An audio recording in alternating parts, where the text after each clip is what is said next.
అదే RTV app వార్తల్ని క్షణాల్లో చదివే అవకాశం ఉంటుంది. ఒక న్యూస్ పేపర్, ఒక టెలివిజన్ ఛానల్ మీ చేతుల్లో ఎప్పుడూ ఉంటాయి. పేదవాడి సొంతింటి కలను నెరవేర్చేందుకే 2014లో అధికారంలో వచ్చిన టీడీపీ ప్రభుత్వం మాత్రం టిట్కో సముదాయ ఇళ్ల నిర్మాణానికి అధిక ప్రాధాన్యత ఇచ్చింది. అందులో భాగంగానే 2019 ఎలక్షన్లో తెలుగుదేశం పార్టీ ఓటమి అనంతరం ఆ ప్రాంగణాలన్నీ కూడా ఈరోజు అసంపూర్ణ నిర్మాణాలతో నిలిచిపోయే పరిస్థితి.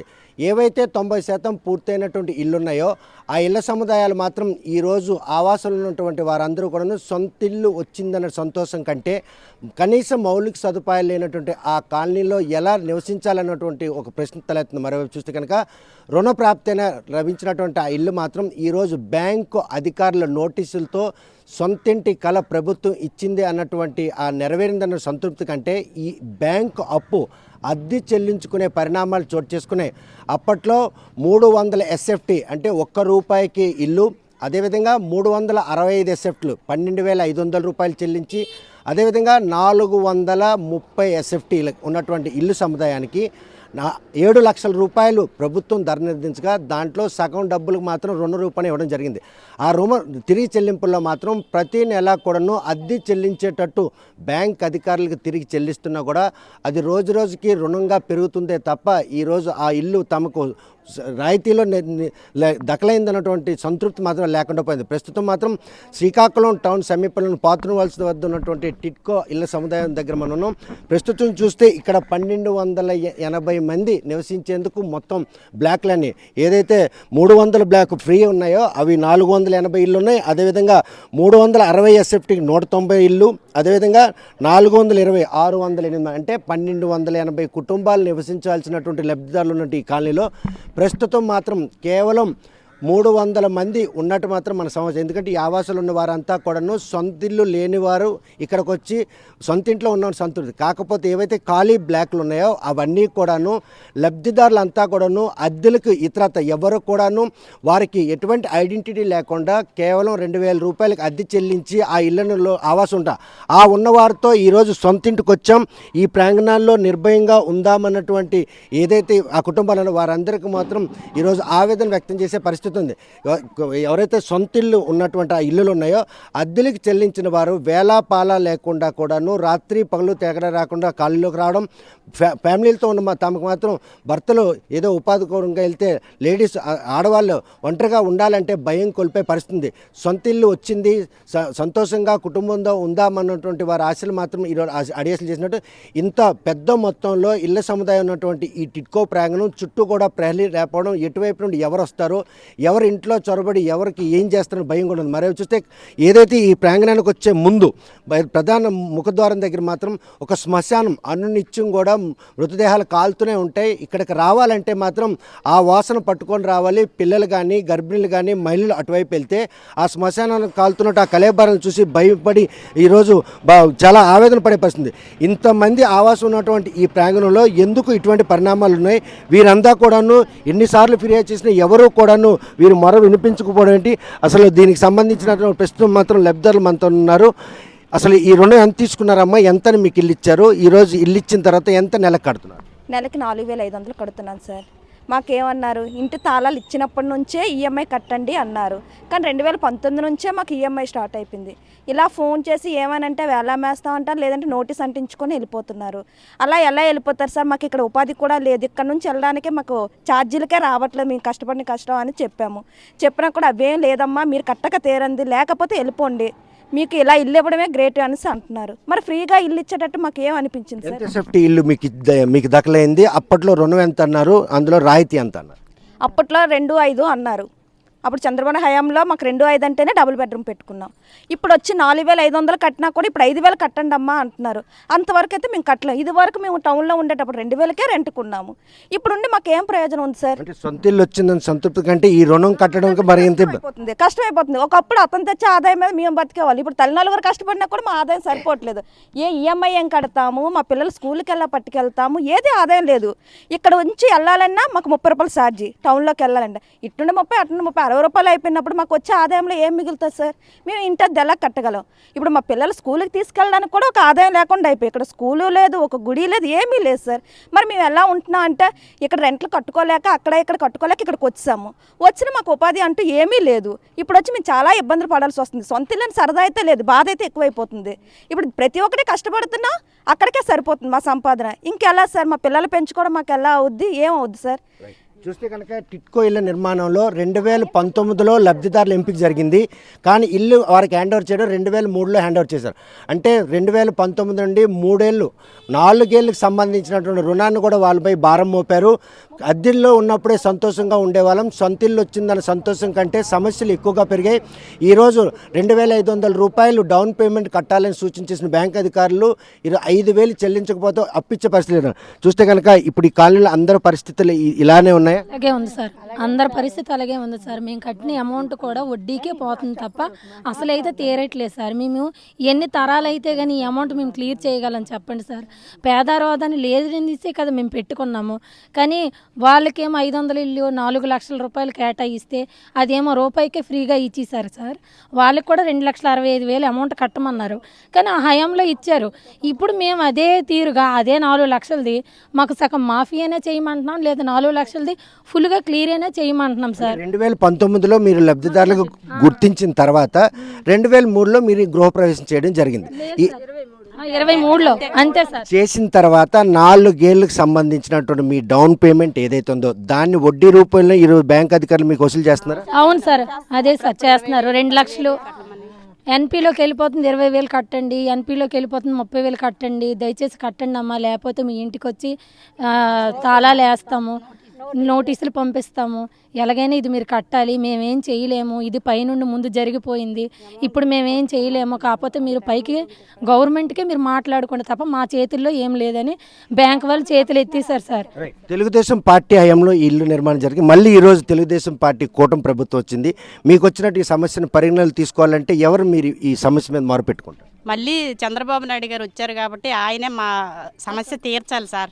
ఎందుకంటే మాకు ఈ ఇల్లు ఇచ్చినా సరే మాకు సరదా లేదు, సంతోషం లేదు, చాలా ఇబ్బంది పడుతున్నాం. అమౌంట్ వడ్డీలకే వస్తుంది సార్. మేము 3-5 చొప్పున కడుతున్నాము.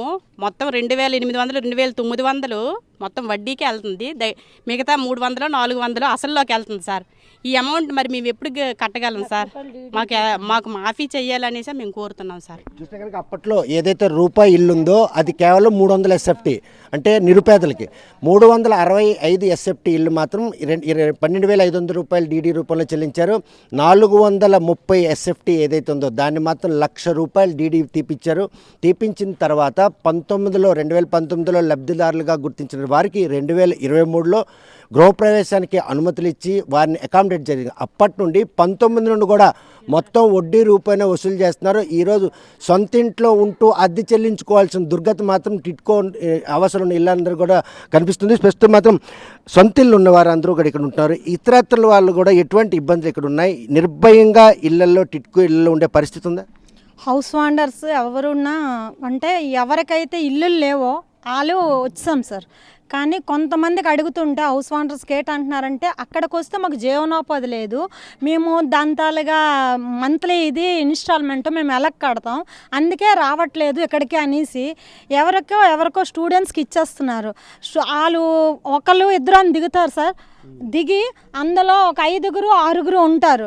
వాళ్ళు ఎప్పుడు వస్తారో ఎప్పుడు వెళ్తారో తెలియదు. మేము అడిగాము అని అంటే రెంట్ కడుతున్నాము అని తిరిగి మా మీద ఇచ్చేస్తున్నారు. హౌస్ వాండర్స్ నెంబర్ అడిగితే ఇవ్వరు. అలా మేము చాలా ట్రబుల్ చేస్తున్నాం సార్. ఇప్పుడు ఇక్కడ అంటే పట్టణ శివార్లో ఉంది, మంచి సముదాయం, 1280 మంది, అంటే ఒక పెద్ద టౌన్షిప్ లాగా ఉంది.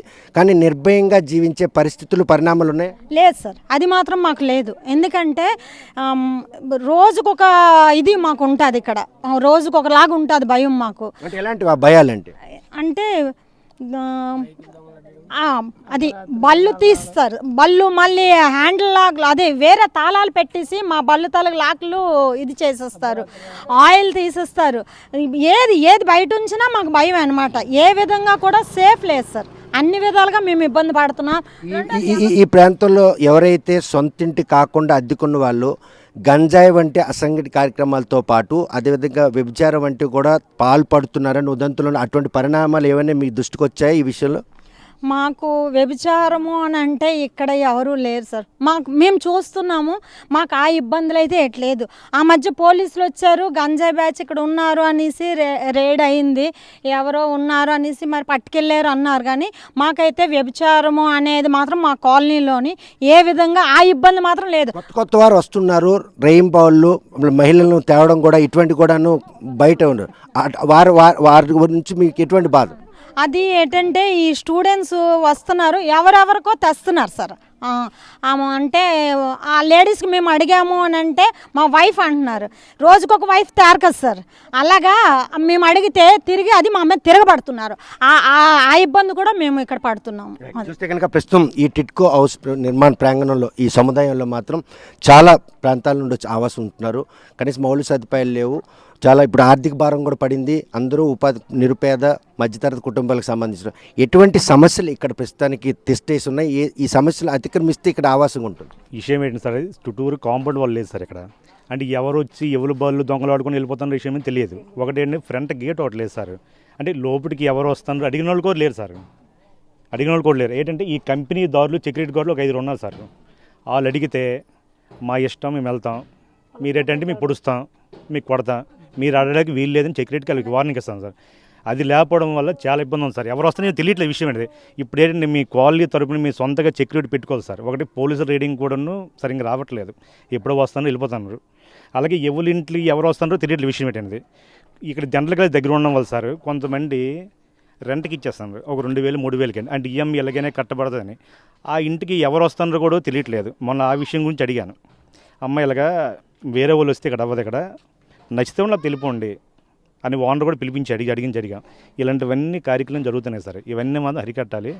మరి ఒకటి మాకు స్కూల్ కూడా ఏం లేదు సార్. మాకు మీ పార్క్ చూసి ఉంటారు, మొత్తం వాటర్ మొత్తం కంప్ అయిపోతుంది. ఇంతకుముందు ఈ మండపం కొంచెం మందు తాగేవాళ్ళు పోలీసు కంప్లైంట్ ఇచ్చి చూసారు ఆ విషయం అనేది.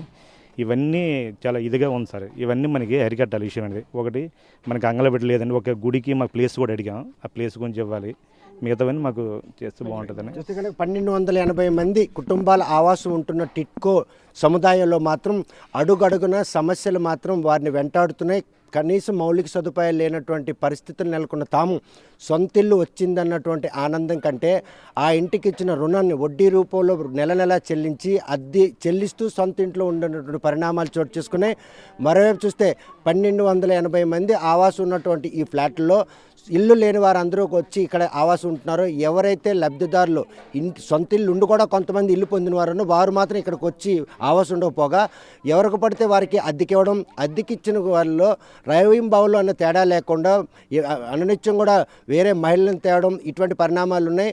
వ్యభిచారం కూడాను అటువంటి పరిస్థితులు మా దృష్టిలో పడకపోయినా రోజుకు మహిళను తీసుకొని వచ్చే పరిణామాల నేపథ్యం మాకు కూడా అనుమానాలు వస్తున్నాయి. మరైతే గంజాయి బ్యాచ్ కూడాను ఇక్కడ తిష్ట వేసిందనే విషయం తెలిసి పోలీసులు సమాచారంతో పోలీసులు చేసిన తనిఖీలో ఆ బ్యాచ్ని పట్టుకోవడం జరిగింది.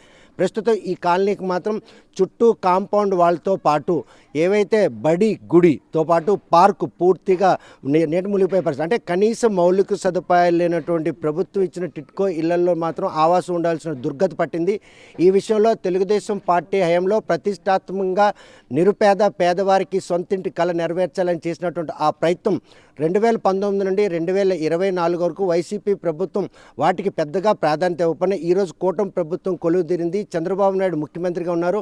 ఆయన హయాంలోనే తమ సమస్యలకు పరిష్కారం దొరకడంతో పాటు నిర్భయంగా సొంతింట్లో ఉన్నామన్నట్టు ఒక ధీమా మాత్రం ఆయనే కల్పించాలి. మా ఇళ్ళకి ఏవైతే రుణాలు కల్పించారో ఆ రుణాలను రద్దు చేయాలి, లేకపోతే మాత్రం ఆ ఇళ్లలో ఉండే అవకాశం మాకు ఉండదు.